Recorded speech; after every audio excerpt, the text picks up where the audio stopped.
Hai guys, balik lagi di Film Saga. Kali ini aku bakal bahas drama Korea berjudul Glass Garden. Film ini mengisahkan tentang ilmuwan bioteknologi yang bernama Jaeyeon menjalani kehidupan menyendiri di rumah kaca dengan penelitiannya. Oke, sebelum kita masuk ke inti ceritanya, jangan lupa subscribe dan nyalakan loncengnya agar kalian gak ketinggalan video menarik lainnya. Sejak kecil, Jaeyeon memiliki kelainan di mana salah satu kakinya berhenti berkembang di usia 12 tahun.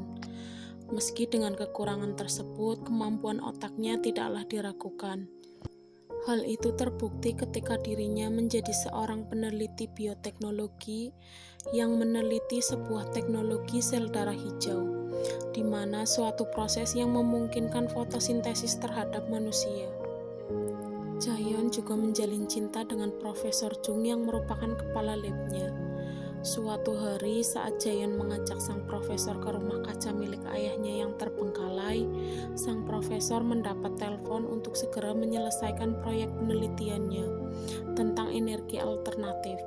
Sang profesor mengajak Jaeyeon bekerja sama untuk menggabungkan proyeknya dengan penelitian sel darah hijau milik Jaeyeon. Tapi Jaeyeon menunjukkan gestur menolak. Karena kegigihannya, Jaeyeon bahkan tidak pulang untuk mengerjakan penelitiannya. Di hari mempresentasikan risetnya, para penguji meragukan penelitiannya tentang sel darah hijau, yang membutuhkan waktu lama untuk mengujinya sampai risetnya membuahkan hasil. Namun dalam persaingan sesama ilmuwan, rekannya bernama Sohee dan Profesor Jung ternyata mengkhianatinya dan mencuri penelitiannya berdalih untuk menyelamatkan lab dan mengolahnya menjadi kosmetik anti penuaan. Di seberang gedung, seorang pria bernama Ji-hoon yang merupakan penulis novel yang di blacklist karena menghina novelis terkenal, memperhatikan saat Jaeyeon menangis di depan tempat tinggalnya. Karena rasa sakit dan kecewanya, Jaeyeon sengaja membuka sampel Sohee dan datang ke rumah Profesor Jung yang ternyata sedang bersama Sohee. Keesokan harinya, Jaeyeon pindah ke rumah kaca ayahnya. Saat ia sedang membereskan barang-barangnya, Profesor Jung datang untuk meminta sampel aslinya. Dari sinilah Jaeyeon tahu bahwa laki-laki yang ia cintai memandangnya sebelah mata, sama seperti orang-orang di luar sana. Akhirnya ia memilih hidup menyendiri di sana dengan penelitiannya dan merawat pohon-pohon di sana. Saat perjalanan pulang, Profesor Jung jatuh ke air dan kesulitan berenang. Pagi harinya saat terbangun, Ji-hoon mengalami kaku di sekitar wajahnya dan jari-jarinya.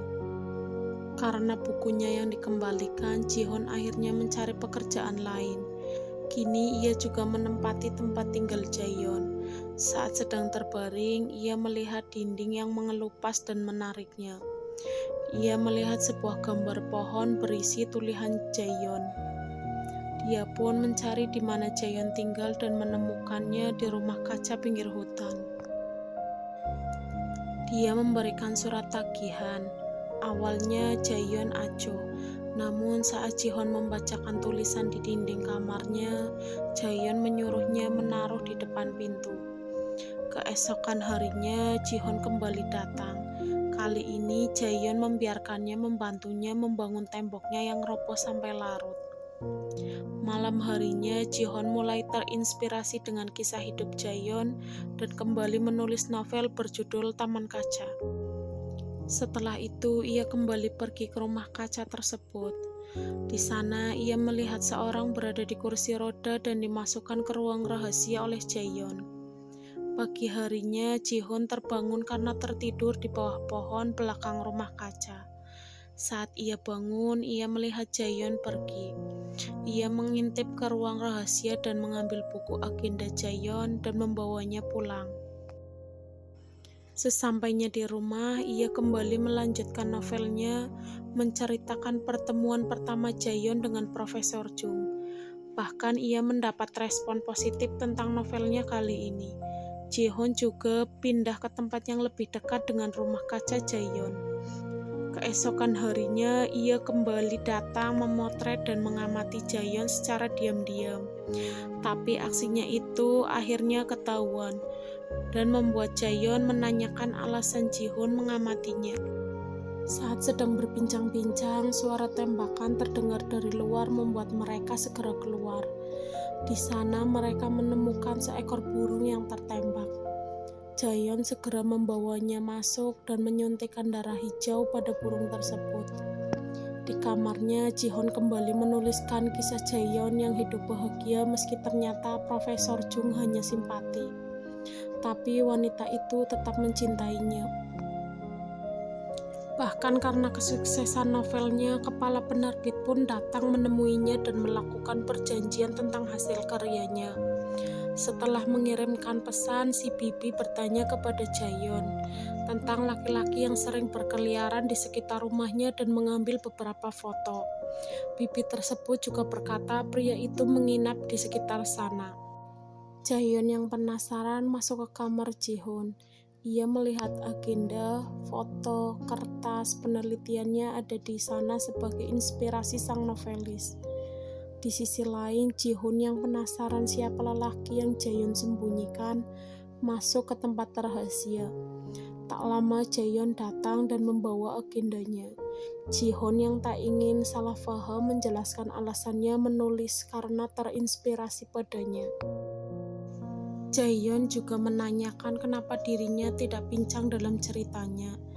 Ji-hoon beralasan ingin melihat Jaeyeon bahagia meski itu dalam karyanya. Jaeyeon pun berkata bahwa laki-laki dalam kursi roda juga sudah menjadi pohon seperti cerita Ji-hoon. Jaeyeon yang menyarankan Ji-hoon agar terus menulis ceritanya dan tunjukkan pada mereka bahwa Jaeyeon tidak salah. Namun saat kursi roda diputar, Jaeyeon terkejut melihat Profesor Jung yang sudah berlumut. Seketika pandangannya tentang gadis di depannya berubah.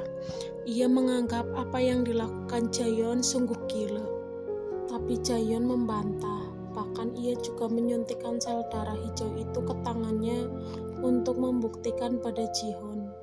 Ji-hoon yang ketakutan segera pergi dari sana. Malam harinya, Ji-hoon kembali bertemu si kepala penerbit. Karena minum terlalu banyak, secara tidak sengaja Ji-hoon menceritakan semua tentang Jaeyeon. Kepala penerbit pun melihat gambar dan foto pada kamera Ji-hoon. Dan keesokan harinya ia juga datang dan melihat dari jauh bahwa Jaeyeon menyembunyikan mayat Profesor Jung. Keesokan harinya, si kepala penerbit memberitahu segalanya tentang yang ia temukan setelah mendengar perkataan Ji-hoon saat mabuk. Ia juga mengancam Ji-hoon untuk segera menulis bab terakhir dari buku tersebut. Jika tidak, ia akan melaporkan Ji-hoon dan gadis tersebut. Ji-hoon yang bingung dengan situasi tersebut akhirnya menulis bab terakhir dengan menceritakan tentang kegilaan si gadis. Jaeyeon yang melihat bab terakhir tentang kisahnya pun merasa sedih. Ia juga mendapat telepon bahwasanya polisi sedang mencari keberadaannya. Jaeyeon yang panik segera membawa tubuh Profesor Jung, tapi karena terlalu sulit membawanya, ia pun meninggalkan tubuh Profesor Jung begitu saja. Di sisi lain, Ji-hoon juga diinterogasi tentang hubungannya dengan pelaku dan korban. Ji-hoon mengatakan bahwa ia beberapa kali bertemu pelaku, yaitu Jaeyeon. Berita-berita juga mulai menyudutkan Ji-hoon karena menurut mereka, Jaeyeon terinspirasi dari novel Ji-hoon. Keesokan harinya, Ji-hoon pergi ke Taman Kaca. Di sana ia melihat burung yang diselamatkan Jaeyeon pulih setelah sebelumnya disuntikkan sel darah hijau. Ji-hoon yang merasa bersalah mencari Jaeyeon. Jaeyeon yang ketakutan melarikan diri, tapi karena kelelahan ia pun akhirnya berhenti. Jaeyeon menceritakan bahwa bukan dirinya lah yang membunuh Profesor Jung, melainkan pohon. Jaeyeon yang sudah tenggelam dalam fantasinya bahwa manusia yang mati akan tumbuh menjadi pohon. Jaeyeon juga memuji cerita Jaeyeon yang sempurna kecuali akhir ceritanya. Menurut Jaeyeon, saat ranting-ranting pohon tumbuh, mereka mencoba untuk tidak saling menyakiti, tapi manusia malah sebaliknya.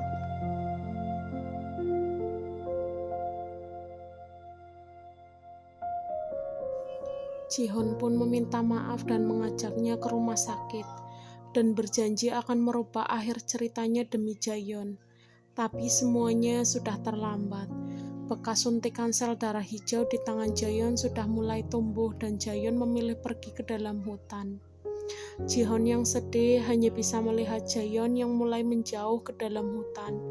Dan pada akhirnya Jihoon percaya bahwa Jaeyeon menjadi pohon. Jadi gimana menurut kalian guys? Komen di bawah ya. Jangan lupa like, subscribe supaya kalian gak ketinggalan video lainnya. Thank you for watching.